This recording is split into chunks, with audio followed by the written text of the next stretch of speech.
Somos cristianos, somos hispanos y somos unos señores que creemos en la propiedad privada. Yo soy católico, soy vasco y por tanto soy español.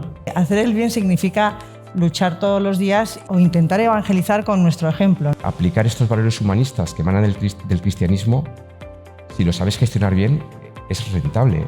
La innovación viene de la generosidad para compartir ideas y la humildad para que el que esté enfrente te la mejore. Y esa interacción humana es lo que hace mejores empresas. Yo creo que el dirigente cristiano se realiza y realiza la empresa cuando la dirige de acuerdo con sus valores. Dios no siempre se toma la molestia de hablar contigo. Tú piensas que no te está funcionando, pero sí funciona. Hispanidad cumple 30 años de vida y estamos realizando una serie de entrevistas para celebrar el aniversario con empresarios y directivos católicos y porque queremos conocer cómo se vive la relación entre una fe católica y lo que es las tareas de gestión que a veces pues, puede plantear, pues, no sé si contradicciones, inconvenientes, yo creo que no, pero bueno, algunos dicen que sí, o por lo menos, ocultan su condición de católicos. No es el caso de la persona que tengo hoy conmigo, Coro Hernando de Larramendi.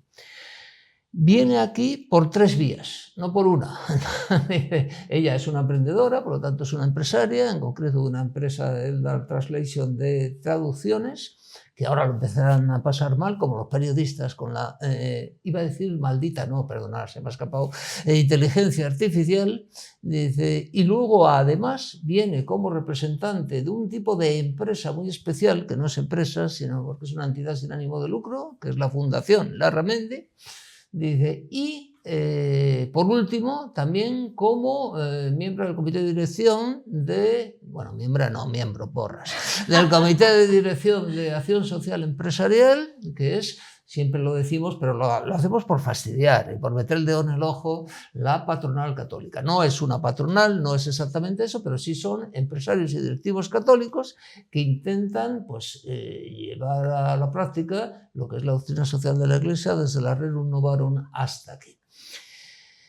Viene, por lo tanto, por esas 3 vías, no por una. Y además, no puedo dejar porque toda la literatura y el periodismo económico ha hablado mucho de él, sigue siendo la nieta de Ignacio Hernando Larramendi, aquel casi es un mito en la historia empresarial española, del que se cuentan 1000 anécdotas. Es el hombre que convirtió, no lo creo, pero sí convirtió una pequeña empresa, además en quiebra, como era Mapfre, en una de las 10 aseguradoras más grandes del mundo, o por lo menos inició el camino hasta que se constituyó como una de las grandes aseguradoras, no de España la primera, sino mundiales, ¿no? Por lo menos en determinados ramos. Bien.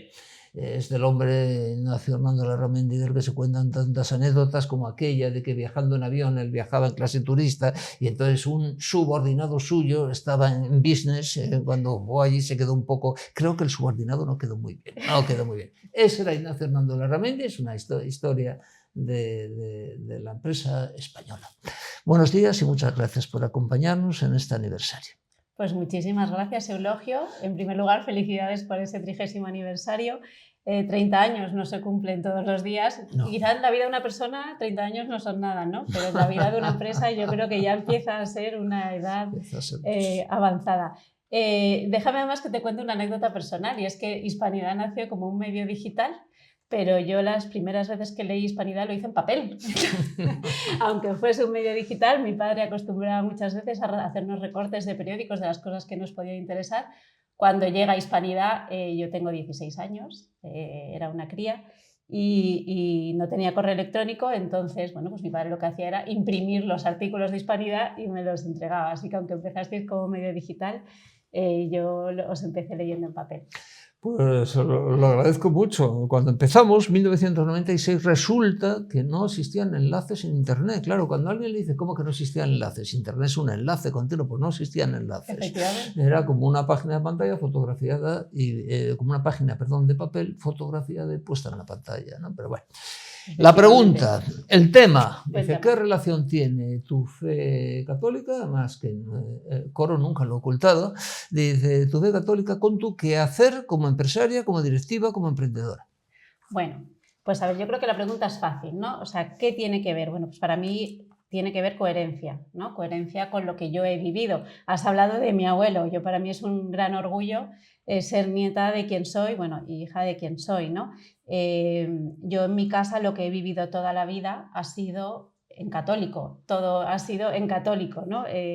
No había un apartado distinto, o sea, no había un Ignacio Hernando Larramendi distinto en casa que en la empresa, no. Es decir, si es católico uno, pues vive su fe en casa, cuando está de fiesta con los amigos y cuando está en la empresa.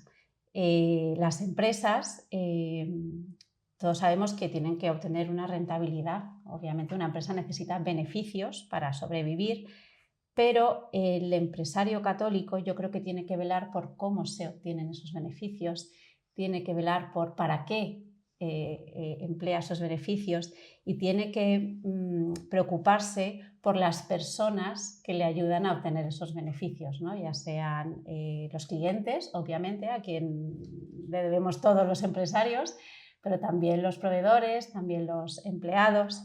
Yo te hablo primero, si acaso, de mi faceta de empresaria y luego, si te parece, me centro en las otras dos. Yo trabajo en el sector, tú lo has dicho, ¿no? de las traducciones, de los servicios lingüísticos. Yo trabajo con mucho autónomo. Claro, como empresaria, mi obligación es pagar a ese autónomo una tarifa justa.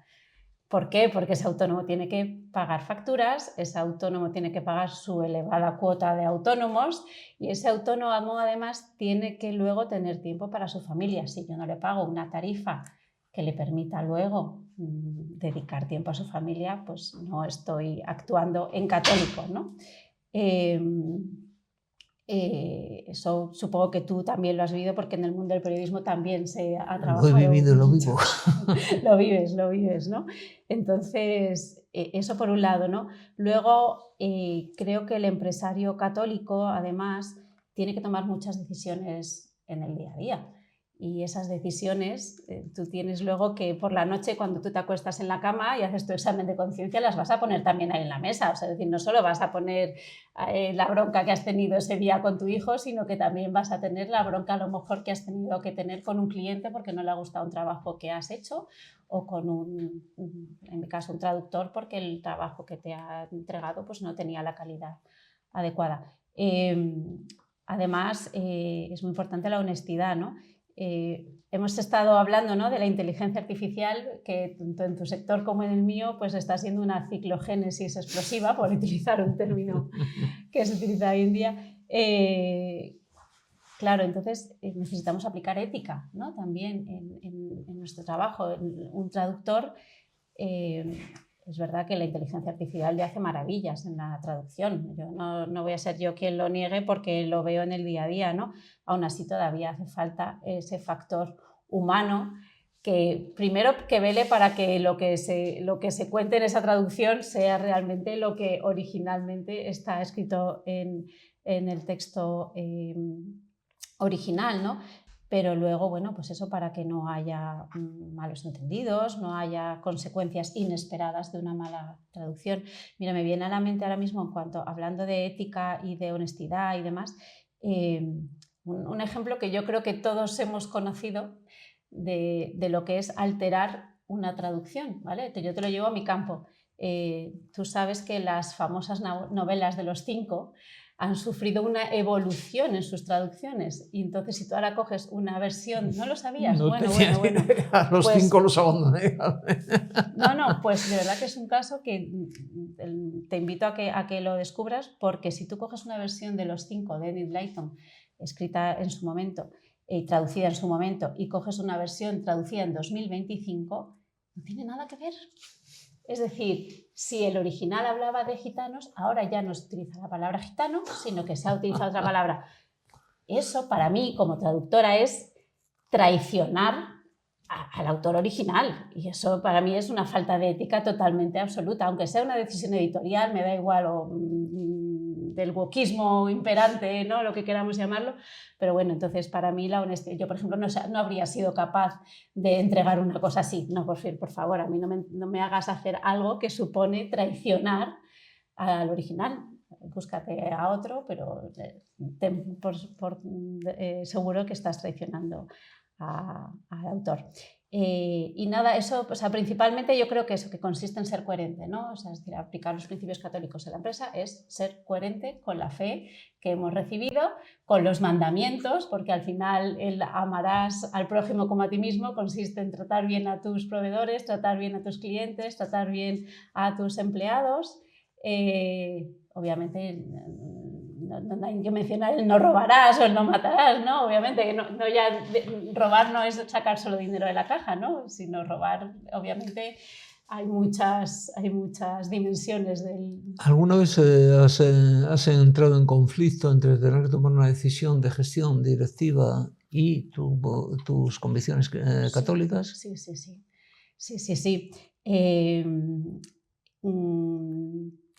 A ver, o sea, es decir, yo por ejemplo he tenido que decir no a algunos trabajos porque consideraba que lo que me estaban encargando para mí no era...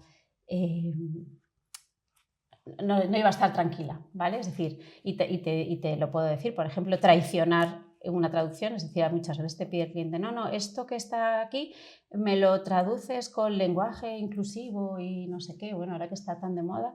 Y bueno, pues yo digo, mira, no, yo te lo voy a hacer de esta manera, ¿te gusta o no? Bueno, pues esto es lo que hay. Luego obviamente ya bajas a otros planos más personales, ¿no? Y yo, por ejemplo, me acuerdo en una ocasión un trabajo, bueno, que al mundo de la traducción siempre nos piden trabajo para antes de ayer, ¿no? Nunca somos como ese proveedor olvidado, ¿no? Al que se le piden las cosas en el último minuto y siempre te lo va a tener. Entonces siempre te piden las cosas para antes de ayer. Yo me acuerdo una vez que nos pidieron, bueno, pues una traducción financiera bastante grande para el día siguiente.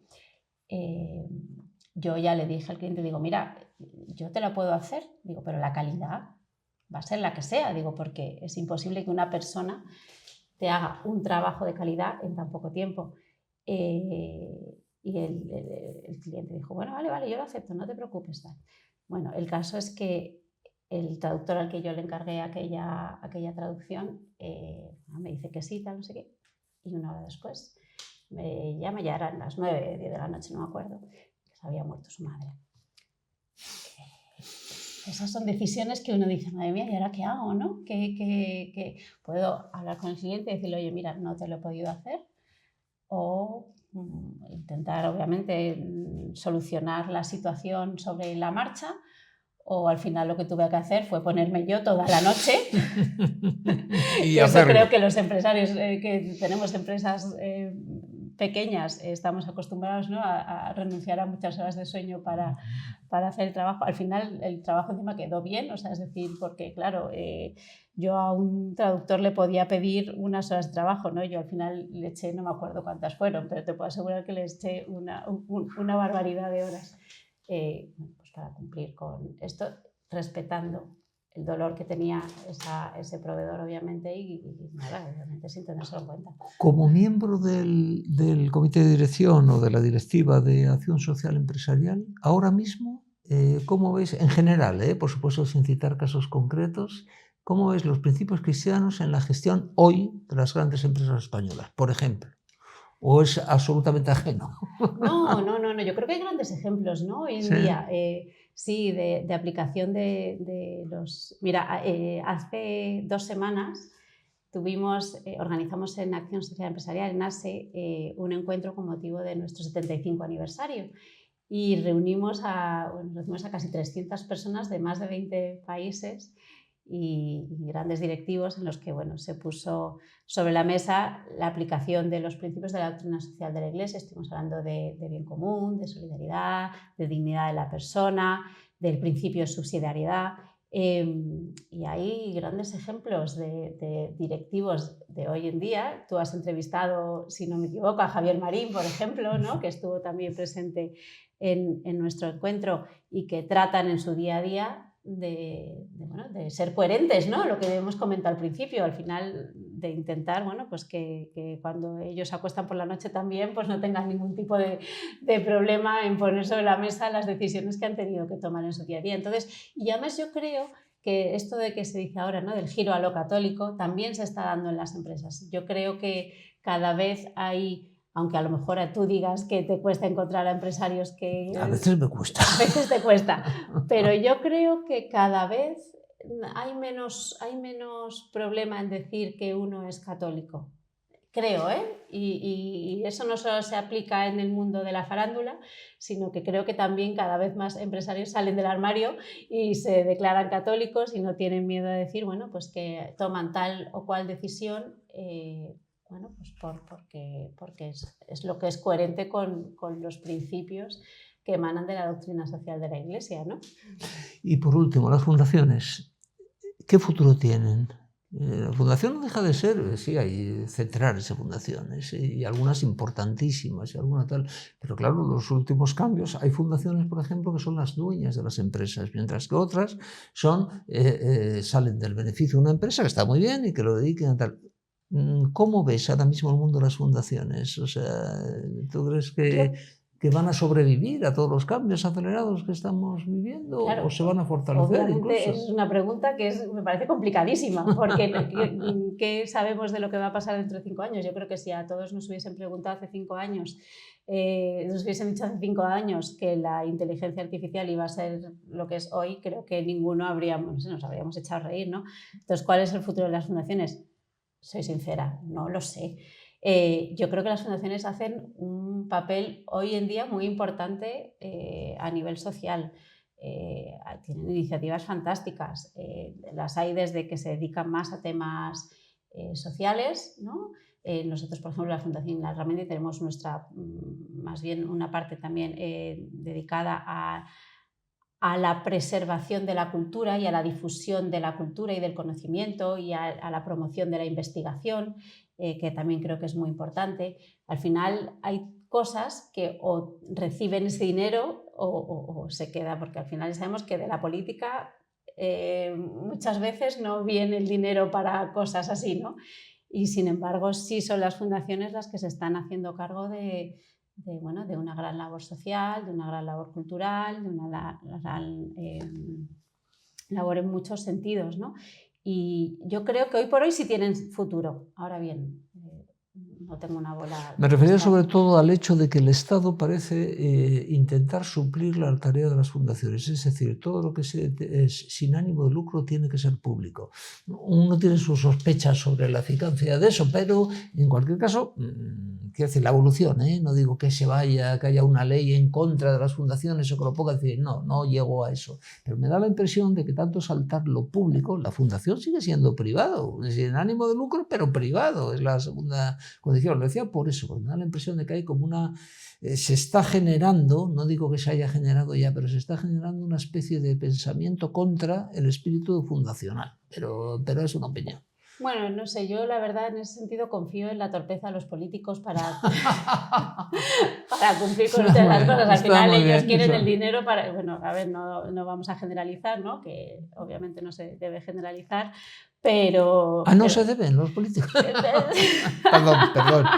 Hoy estoy muy mal. Los políticos, bueno, ya estamos en un punto que igual no sería tan descabellado generalizar, ¿no?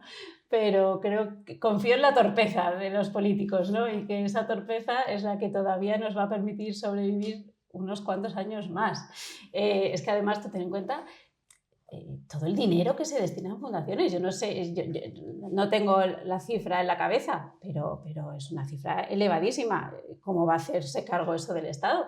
O sea, el Estado es que me parece imposible. Si es solo la sanidad y son incapaces de atender todo.